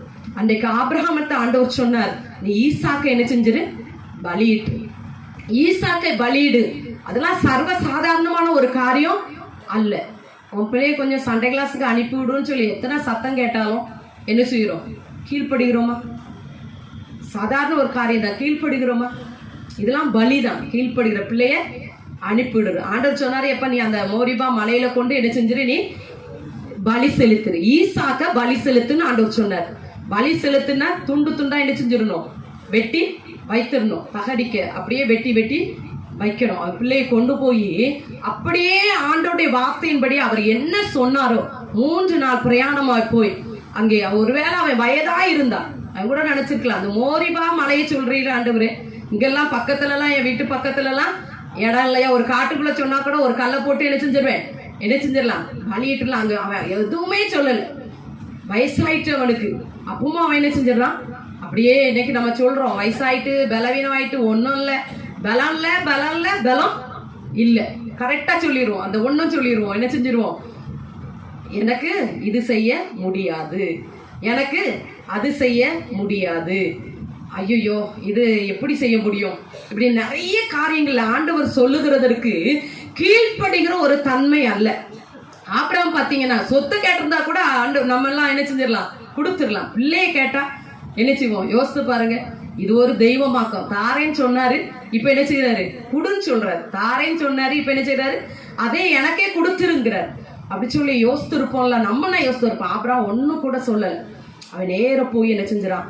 பிள்ளையை அப்படியே கட்டையில அடுக்கி வைத்து பலியிடறதுக்கு வெட்ட போகும்பொழுது ஆண்டவர் சொல்றாரு, இல்ல நீ என்ன செய்யாத, வெட்டாத, நீ எனக்கு கீழ்ப்படுகிறவன் சொல்லி ஆண்டவர் அறிந்து உன் சந்ததி, அவர் சொல்றாரு எல்லா ஜனங்களுக்குள்ளும் உன் சந்ததி என்ன செஞ்சிருக்கும்? விசேஷித்த விதமாய் இருக்கும், ஆசீர்வாதமாய் இருக்கும் சொல்லி ஆண்டவர் ஒரு வார்த்தையை சொல்லுகிறார். இன்னைக்கும் அந்த சந்ததியை எல்லாரும் கண்ணேறிட்டு பார்க்கும்படியாக ஒரு சந்ததியாய் தேவன் இன்றைக்கு நம்ம கண்கள் காணவே இஸ்ரவேல் தேசத்தின் ஜனங்கள் பலமிக்கவர்கள் ஞானமுள்ளவர்களாய் சிறந்து விளங்குகிறார்கள் என்று சொன்னால் இந்த ஆபிரகாமுடைய ஒரு கீழ்ப்படிதல் தான். ஹல்லேலூயா, ஹல்லேலூயா. நம்ம நினைக்கிறோம் என் பிள்ளை வாழ்க்கை ஏன் இப்படி இருக்கிறது, என் பிள்ளை ஏன் இப்படி இருக்கிறான், என் குடும்பம் ஏன் இப்படி இருக்கிறது, என் குடும்பம் நடுத்தரத்தில் வந்துருமோ, என் சூழ்நிலையா இப்படி இருக்கிறது, நம்ம பல விதங்கள் நம்ம யோசிக்கிறோமே. ஆண்டவர் சொல்லுகிறார், நீ பலியாக செலுத்து, உன்னையே நீ பலிபீடத்துல வச்சு. ஆபிரகாம் குமாரனை தான் வைத்தான் நம்ம சொல்ல முடியாது, அவனையே என்ன செஞ்சான்? வைத்தான். பிள்ளையை வைக்கிறது ரொம்ப கூடாத ஒரு காரியம். அதாவது எவ்வளோ நாளைக்கு பிறகு அவன் அந்த பிள்ளையை பெற்றெடுத்து அவங்க பார்த்துருப்பாங்க, எவ்வளோ அழகா இருந்திருக்கும் பார்த்தீங்கன்னா. பிள்ளைய எத்தனையோ பேரை பிள்ளையோட பார்த்துருப்பாங்க. ஆனால் தனக்குன்னு ஒரு பிள்ளை தன் கையில் வந்த உடனே அவங்க ஆபிரகாமும் சாராலும் வச்சு கொஞ்சிருப்பாங்க. மாற்றி மாற்றி அவர் தூக்கிட்டு போயிருப்பாரு, மாட்டு மந்தை கிட்ட கொண்டு போயிருப்பாரு, இம்பாயின்னு இருப்பாரு. கோழியை பார்த்தா கோழி, ஒட்டகத்தை பார்த்தா பிள்ளையை கொண்டு போய் அப்படியே அழகு பார்த்து இருக்க வேண்டிய அந்த நாட்கள்ல ஆண்டவர் ஒரு நாள்ல தரிசனமாகியப்பா, நீ என்ன செஞ்சிரு, அங்கே பலிபீடத்துல கொண்டு வச்சு. அப்போ தேவன் நாம் எதை அதிகமாய் நேசிக்கிறோமோ அதை சொல்லுகிறாரு, நீ பலிபீடத்துல கொண்டு என்ன செஞ்சிரு, வச்சு. இன்னைக்கு அக்கினி உன் வாழ்க்கையில இறங்கி வர வேண்டுமானால் நம்ம அதிகமாய் நேசிக்கிற ஆண்டவர் எதிர்பார்க்கிற அந்த காரியங்களை என்ன செய்யணும்? பலிபீடத்துல வைக்கணும். ஆபிரகாம் அதை அப்படியே கீழ்ப்படிந்ததுனாலதான் இன்னைக்கு நீங்க வாஸ்து பார்ப்பீங்கன்னு சொன்னா நம்முடைய சந்ததியும் ஆண்டவர் அவ்வளவாய் ஆசீர்வதிக்கிறவர். நீங்க சங்கீதங்கள் புஸ்தகம் 22ஆம் அதிகாரம் 30ஆம் வசனத்தை நாம் ஒருவர் சத்தமாக வாசிப்போம். சங்கீதம் 22:30. ஒரு சந்ததி அவரை சேவிக்கும், தலைமுறை தலைமுறையாக அது ஆண்டவருடைய சந்ததி என்னப்படும். இங்க வேதம் சொல்கிறது, ஒரு சந்ததி என்ன செய்யும்? அவரை சேவிக்கும். அப்போ ஆண்டவர் அந்த ஒரு சந்ததி கர்த்தரை சேவிக்கிற அந்த சந்ததிக்கு தலைமுறை தலைமுறையாக ஆண்டவர் ஒரு பாக்கியத்தை கொடுக்கிறார். என்ன கொடுக்கிறார்? அது ஆண்டவருடைய சந்ததி என்று அழைக்கப்படும். இன்னைக்கு நீ பயபக்தியோடு கூட தேவனுக்கு கீழ்ப்படிந்து நீங்க உங்க வாழ்க்கையில கர்த்தரை தேடுவீர்கள் என்று சொன்னார், ஆண்டவருடைய சமூகத்துல வருவீர்கள், கீழ்ப்படிவீர்கள் என்று சொன்னார். ஆண்டவர் சொல்லுகிறார், நீ உன்னை தகன பலியாய் அர்ப்பணித்ததனால நான் உன் சந்ததி எல்லாமே கர்த்தருடைய சந்ததி என்று எண்ணப்படும். ஹல்லேலூயா, ஹல்லேலூயா. ஆண்டவருடைய சந்ததியாய் ஆண்டவர் மாற்றுகிறார். அது எப்படின்னா ஒரு தலைமுறை அல்லையா, தலைமுறை தலைமுறையாக. ஒருவேளை நம்ம மரித்து போகலாம், நம்ம பிள்ளைகள் கூட மரித்து போகலாம், ஆனா அந்த சந்ததி ஆண்டவருடைய சந்ததி என்கிற ஒரு பேரு அது தலைமுறை தலைமுறையாக இருக்கும் என்று வேதம் சொல்லுகிறது. இன்றைக்கு நம்ம அதற்கு மாறாக நம்ம என்ன செய்யறோம்? பிள்ளைக்கு அதை சேர்த்து வச்சிடணும். எதை சேர்த்து வச்சிடணும்? பொட்ட பிள்ளையா இருந்தா நகையை சேர்த்து வைக்கணும். என்ன செய்யணும்? நகையை சேர்த்து வைக்கணும், பணத்தை சேர்த்து வைக்கணும், எல்ஐசி போடணும், ஆர்டியை போடணும், என்ன செய்யணும்? சேர்த்து வைக்கணும். அப்புறம் வேலை வாய்ப்பு நல்லா படிக்க வச்சு ஒரு வேலை என்ன செஞ்சிடணும்? தன் கையை தனக்கு உதவும். யாரையும் பொட்ட பிள்ளையா இருந்தா ஆம்பளையே என்ன செய்யக்கூடாது? எதிர்பார்க்க கூடாது. வீட்டுக்காரர் இருந்தாலும் யாரா இருந்தாலும் சரிதான் என்ன செய்யணும்? என் பிள்ளை நிமிர்ந்து இருக்கணும், அது சம்பாத்தியம் பண்ணி அதை என்ன செய்யணும்? வாழணும். யாருக்குள்ள இருக்கிற எல்லாவற்றிலும் நம்ம என்ன செய்யறோம்? பிரயாசப்படுகிற பிள்ளைகளுக்காக அதை சேர்த்து வைக்கணும். நல்ல ஒரு வீடை கட்டி வச்சிடணும். இப்போ திருமணம்னாலே வீடு தான் என்ன செய்யறாங்க? எதிர்பார்க்காங்க. ஆம்பளை பையனா வீடு, நல்ல வீடு இருக்கணும், என்ன இருக்கணும்? வேலை இருக்கணும், பையன் வேலை பார்க்கணும். சும்மா அப்படியே வந்தா என்ன செய்வோம்? பொண்ணு கிடைக்கிறது இல்லை. அப்போ பையங்க அப்படின்னா ஒரு நல்ல வீடை வச்சிருக்கணும், அப்புறம் ஒரு வேலை இருக்கணும். அப்போ இதெல்லாம் இருக்கு. அப்ப நம்ம பிள்ளைகளுக்கு இதெல்லாம் வேணும் அப்படி சொல்லி எல்லாரும் நம்ம பிரயாசப்படுகிறோம். ஆண்டவர் சொல்லுகிறாரு, உங்களை நீங்கள் தகன பலியாக பலிபீடத்தின் மேல வைக்கும் பொழுது உங்களுடைய சந்ததி அது கர்த்தருடைய சந்ததி என்று சொல்லி அது அழைக்கப்படும். நம்ம நினைக்கிறோம் இல்ல, ஆண்டவருக்கு பிரியமானவர்களை செய்யும் பொழுது நம்ம மரித்து போனா கூட நம்ம பிள்ளைகளோடு கூட கர்த்தர் இருந்து பெரிய ஒரு ஆசீர்வாதத்தை கொடுக்க விரும்புகிறார். அல்லேலூயா. ஆண்டவருடைய சந்ததினா லேசுப்பட்ட ஒரு காரியம் இல்ல. தரித்திரரா விடுவார் ஆண்டவர் இல்ல. நம்ம தரித்திர நிலைமையில நம்ம பிள்ளைகள் இருக்கும்னு நினைக்கிறீங்களா? ஒருவேளை நீங்க சேர்த்து வச்ச சொத்து கூட அந்த பிள்ளை சரியில்லைன்னா அது என்ன செஞ்சிடும்?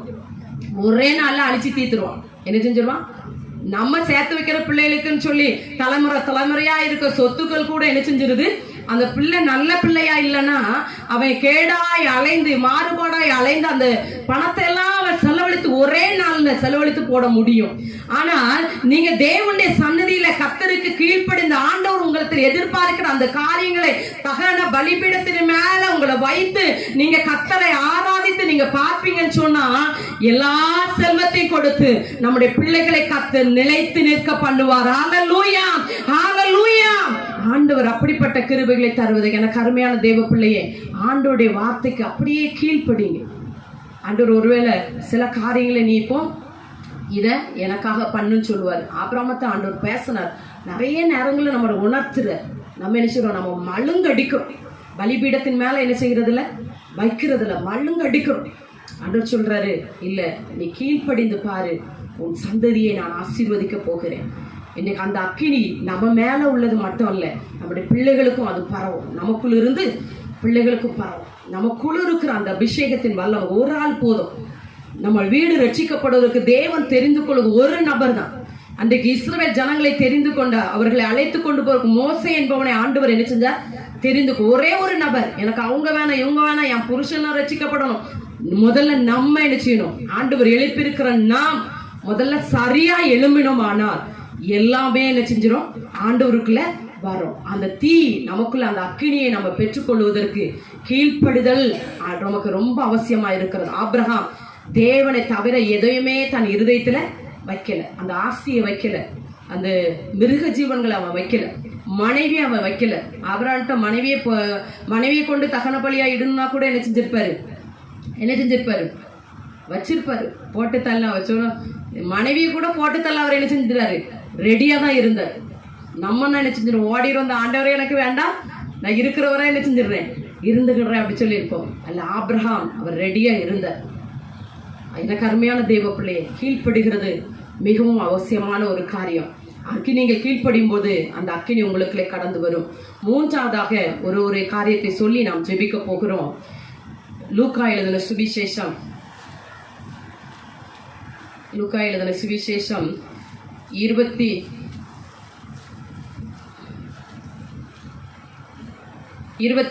அதிகாரத்தை நம்ம எடுத்துக்கொள்வோம். 24:32 வசனத்தை நாம் வாசிப்போம். அப்பொழுது அவர்கள் ஒருவரை ஒருவர் நோக்கி வழியிலே அவர் நம்முடனே பேசி வேத வாக்கியங்களை நமக்கு விளங்க காட்டின போது நம்முடைய இருதயம் நமக்குள்ளே கொழுந்து விட்டு எரியவில்லையா என்று சொல்லி கொண்டு பார்க்கிறோம். அடுத்தது, நம்முடைய வாழ்க்கையில நம்ம அக்கினியா எரிய வேண்டுமானால் வேத வசனத்தை நம்ம என்ன செய்யணும்? தியானிக்கிறவர்களா இருக்கணும். வேத வசனத்தை நம்முடைய வாழ்க்கையில பிடித்திருக்கிறவர்களா இருக்கணும். இன்னைக்கு நிறைய கிறிஸ்தவ பைபிளை வாசிக்கிறதே இல்லை. ஜெபிக்கிறோம், கோயிலுக்கு போகிறோம், எல்லாம் ஆராதனை பண்ணுகிறோம். ஆனா இந்த வேத புத்தகத்தை நம்ம என்ன செய்கிறதுல வாசிக்கிறதில்ல. அனுதினமும் இந்த வேத வசனத்தை நம்முடைய வாழ்க்கையில வாசிக்கிற பழக்கம் இருக்கணும். சாக்கு பூக்கு சொல்லக்கூடாது. எனக்கு கண்ணு தெரியல, கண்ணு தெரியட்டா டிவியை போட்டு பார்த்து இப்படி பாக்குறவன் எப்படி பார்ப்போம்? டிவியை போட்டு பார்த்து இப்படி வச்சு என்ன செஞ்சிடறோம்? நல்லா டிவியை பார்த்துடுறோம். கண்ணு தெரியலதான், ஆனா என்ன பார்த்துடுறோம்? செல் அப்படியே வச்சு பார்த்துக்கிடுறோம். இப்படி யாராட்ட வச்சு தாங்கப்பா, நான் கொஞ்சம் என்ன செஞ்சிடறோம்? நமக்கு வைக்க தெரியட்டாலும் என்ன செஞ்சிடறோம்? பிள்ளைகிட்ட வைக்க சொல்லி இதை வையப்பா அப்படின்னு சொல்லி என்ன செஞ்சிடறோம்? இருந்து பார்த்துடுறோம். ஆனா இந்த வேத வசனங்களை வாசிக்கிற பலவித சாக்கு போக்குகளை நம்ம என்ன செய்யறோம்? சொல்லுகிறோம். இந்த வேத வார்த்தையில ஒரு அக்கினி இருக்கிறது. ஹல்லேலூயா. இந்த வேத வசனத்துல ஒரு வல்லமை இருக்கிறது. ஆண்டவராக இயேசு கிறிஸ்து அந்த சீசர்களுடனே அவர் சம்பாசித்து கொண்டு இருக்கிறார். அப்பொழுதே அவர்கள் சொல்லுகிறார்கள், அவர் நம்மோடு கூட பேசி கொண்டிருக்கும் பொழுதே, அவர் அந்த வேத வாக்கியங்களை முன்னிட்டு பேசும் பொழுதே நமக்குள்ள என்ன இருந்துச்சு? அது எரிந்து கொண்டு இருக்கவில்லையா? அப்போ இந்த வார்த்தைக்குள்ள அந்த அக்கினி இருக்கிறது. நம்ம அக்கினியாய் பிரகாசிக்க வேண்டுமானா இந்த அக்கினி, இந்த வார்த்தைகளை நம்ம என்ன செய்யணும்? உட்கொள்ளணும். இதை நம்ம வாசிக்கிறவர்களா இருக்கணும், தியானிக்கணும். இப்ப சொல்றோம், நீங்க வேதத்தை எனக்கெல்லாம் உடனே சொல்லிடுவாங்க, வேதத்தை எனக்கு தியானிக்கவே தெரியாது. வேதத்தை தியானிப்பு எப்போ வரும்? வாசிக்க தான் என்ன வரும்? தியானிப்பு வரும். நம்ம வாசிக்கிறதே இல்லை, அதுக்குள்ள தியானிப்புக்கு போயிரும். முதல்ல என்ன செய்யணும்? வேதத்தை வாசிக்க பழகணும். உடனே தியானிப்புக்குள்ள நம்ம போக முடியாது. ஒவ்வொருவரும் முதல்ல வாசிக்கணும். ஒண்ணுமே புரியாத மாதிரி தான் இருக்கும். பைபிள் எடுத்த உடனே ஆதியாகமத்தை நீங்க எடுத்து பாத்தீங்கன்னா நிறைய பேர் என்ன செய்யும்? வரும். மத்தேயு எடுத்த உடனே பேரா வரணும். உடனே மூடி வச்சிடக்கூடாது. உடனே என்ன செஞ்சிடக்கூடாது? பேரா இருக்குன்னு மூடி வைக்க கூடாது. முடிந்த அளவுக்கு என்ன செய்யணும்? வரிசையா வாசிக்கிற பழக்கத்தை ஏற்படுத்துங்க. வாசிங்க. அது வாசிக்கிற வேதம் சொல்லுகிறது, இந்த வேத வசனத்தை வாசிக்கிறவர்கள் கூட பாக்கியவான்கள் சொல்லப்பட்டு இருக்கிறது. இந்த வாசிக்கிறதை அப்பமா நினைக்காதீங்க. பிசாசு நடுங்குற ஒரே ஒரு காரியம் என்னன்னா, இந்த வேத வசனத்துக்கு தான் பிசாசு நடுங்குகிறான். இருள் விலக வேண்டுமானால் இந்த வேத வசனம் நமக்குள்ள என்ன செய்யணும்? இருக்கணும். இந்த வேத வசனத்தை நம்ம என்ன செய்யணும்? நம்ம இருதயத்துக்குள்ள வாங்குகிறவர்களா இருக்கணும். இன்னைக்கு நிறைய பேர் இந்த வார்த்தைகளை கேட்க கூடாதபடிக்கு என்ன செஞ்சிருது? ஏன் செய்தி வேலையில நிறைய பேருக்கு தூக்கம் வருது அப்படின்னா, இந்த சத்தியம் உள்ள நுழைஞ்சிட கூடாது. அது கூட பிசாசுக்கு என்னதுல பிடிக்கிறது இல்லை. ஒரு சமயம் ஆமோஸ்ன்னு சொல்லி ஒரு அன்னை சாட்சியை நான் கேட்டேன். இன்னைக்கு பாத்தீங்கன்னா யூடியூப்ல போய் பார்க்கலாம். அவர் சாத்தானுடைய தூதனாக அவர் மாற்றப்பட்டார். தன்னுடைய கையில் உள்ள ரத்தத்தை சிந்தி அந்த சாத்தானுடைய கூட்டம் இருக்கு, அந்த கூட்டத்துல போய் அவருக்கு அம்மா அப்பா யாருமே கிடையாது. அதனால ஒரு நபரை அவரை அழைத்து கொண்டு போயிருக்கிறாங்க. அதில் போய் தன்னுடைய கையை அப்படியே கத்தியால வெட்டி அந்த ரத்தத்தை எடுத்து அதுல ஒரு பேப்பர்ல அந்த சாத்தானுக்கு கையெழுத்து போட்டு கொடுக்கணும், நான் உனக்கு அடிமை அப்படின்னு. அப்ப இவரு நான் உனக்கு அடிமைன்னு சொல்லி கையெழுத்துலாம் போட்டு கொடுத்தாச்சு. ஏன்னா உலகத்துல ஒன்றும் இல்லை, அங்க போனா எல்லாம் கிடைக்கும் அப்படின்னு சொல்லி சொன்னதுனால அவர் போயிட்டார். பாத்தீங்கன்னா அவர் அடிமைன்னு சொல்லி போட்டு கொடுத்த உடனே அந்த பிசாசுகளின் தலைவன் இவருக்கு என்ன வேலை கொடுக்கிறாரோ அவர் போய் என்ன செய்யணும்? செய்யணும். என்ன வேலை சொன்னாலும் செய்யணும். அப்போ அவர் சொல்லுகிறாரு, எங்களுக்கு பிசாசு எனக்கு கொடுத்த வேலை என்னன்னா, இங்க நிறைய ஆவிகள் உண்டா, இவரை போல நிறைய பேர் அந்த கூட்டத்துல இருக்கிறாங்க. அப்போ இவங்களுக்கு கொடுக்கப்பட்ட வேலை என்ன அப்படின்னா, கிறிஸ்தவங்களா இருக்கிறவங்கள நீ என்ன செய்யண்டா? தொல்லை பண்ணண்டா. ஏன்னா ஆட்டோமேட்டிக்கா அவங்களா யாராதான் இருக்காங்க? நம்ம ஆட்கள் தான். அவங்களா யாரு? நம்ம ஆட்கள். கிறிஸ்தவன என்ன பேரு? ஜபமலர், ஜபா, அப்புறம் என்ன சொல்லலாம், பியூலா, எப்சிபாய், அப்படிலாம் பேர் வச்சதுனால நம்ம என்ன வர மாட்டோம்? கிறிஸ்தவங்களா வர்றதில்லை. அது பிசாசு சொல்லுமா, கிறிஸ்தவங்களா நீ விட்டுருப்பா, ஆனா கிறிஸ்துவின் உடையவர்களை என்ன செய்யணும்? நீ போய் பிடிக்கணும். என்ன செய்யணும்? நான் முக்கியமா சர்ச்சுக்குள்ள அவங்க வருவாங்களா, சர்ச்சுக்குள்ள வந்து அதில் ஓரமா உட்கார்ந்துட்டு அந்த செய்தி வேலை வரும் பார்த்தீங்களா, அப்போ தூங்க வைக்கிறது தான் என்ன வேலை? அவங்களுடைய வேலை. பிசாசு சொல்லிவிட்டான்னா சத்தியம் மட்டும் அவங்களுக்குள்ள என்ன செஞ்சிடக்கூடாது? நுழைஞ்சிடக்கூடாது. இந்த வார்த்தை மட்டும் என்ன செஞ்சிடக்கூடாது? ஜெபிக்கலாம், எல்லாத்தையும் என்ன செஞ்சிடலாம். ஆனா இந்த பிரசங்கம் பண்ணும்போது மட்டும் நீ என்ன செஞ்சிடணும்? தூக்கத்தை வர வச்சிடணும். நம்ம ஆட்கள் போதும், வீட்டில் தான் தூக்கம் வராது, வீட்டில் தான் ஓத்துறோம், தொல்லை, பிள்ளைகளால தொல்லை. 2 வச்சிருந்தாலும் அண்ணன் சொன்ன மாதிரி தொல்லையா தான் இருக்கு. இப்போ பிள்ளைகள்லாம் என்னதான் இருக்காங்க? தொல்லையா மாறிட்டு இருக்காங்க. புருஷனை வச்சு தொல்லை, பிள்ளைகளை வச்சு தொல்லை. அங்கே தூக்கமா வருது, என்ன வருது? தூக்கம் வரல. இப்போ பார்த்தீங்கன்னா நல்ல ஃபேனை வேற மாட்டி வச்சாச்சு, நல்ல கூரைக்கத்தை வைக்க எல்லாமே நினைச்சிடும் இருக்கிறோம், அதில் காற்று வேற, அதனால என்ன செஞ்சிருது? நல்ல தூக்கம். அதில் வேற அவன் பிசாசு இன்னைக்கு அனுப்பி விட்டுருப்பான், எப்பா இவங்களுக்கெல்லாம் நுழைஞ்சிடக்கூடாது, என்ன செய்ய பிரசங்கம் நுழைங்க. அது நுழைஞ்சாதான் கஷ்டம். அந்த வார்த்தை ஒரு மனிதனுக்குள்ள இறங்கிட்டுனா அதை ஆண்டவர் சொல்லுகிறார், இந்த வார்த்தையின்படி வாழ்கிறவன் கற்பாறையின் மேல வீடு கட்டின மனுஷனுக்கு ஒப்பா இருக்கிறான். அப்ப தேவ வார்த்தை வரும் பொழுது அவன் வாழ்க்கை என்ன பிரச்சனைகள் போராட்டம் வந்தாலும் அவன் அசைக்கப்படுவதில்லை. இந்த வேத வசனம் இல்லாதவன் மண் மேல கட்டப்பட்ட வீடுக்கு ஒப்பா இருக்கிறான். அது மழைலாம் பெஞ்சிட்டா வெள்ளம் வந்துட்டா அது என்ன செஞ்சிடும்? மண் வீடு ஆட்டோமேட்டிக்கா அது அரிப்பு ஏற்பட்டுரும். அதுல ஒண்ணும் இல்ல, பலன் இல்ல, அஸ்திபாரம் இல்ல, ஒண்ணும் இல்ல, அதனால அது விழுந்துரும்.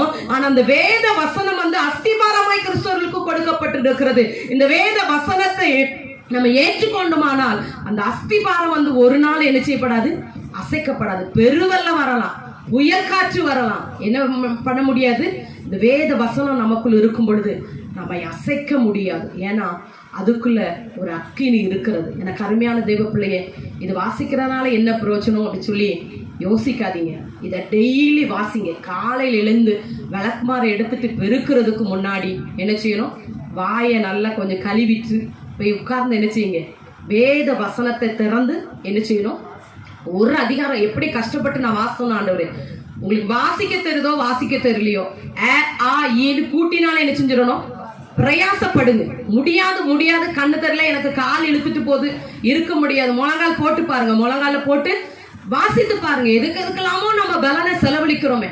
ஒரு சகோதரி சொன்னாங்க, என் பாத்திரம் விளக்கி என் பலன்லாம் எலும்புலாம் தேஞ்சிட்டோம், இப்போ பாத்திரம் விளக்க முடியல. நீங்க பாத்தீங்கன்னா அதை நாங்க சொல்லுவோம், எக்ஸ்பிரஸ் சொல்லுவோம்.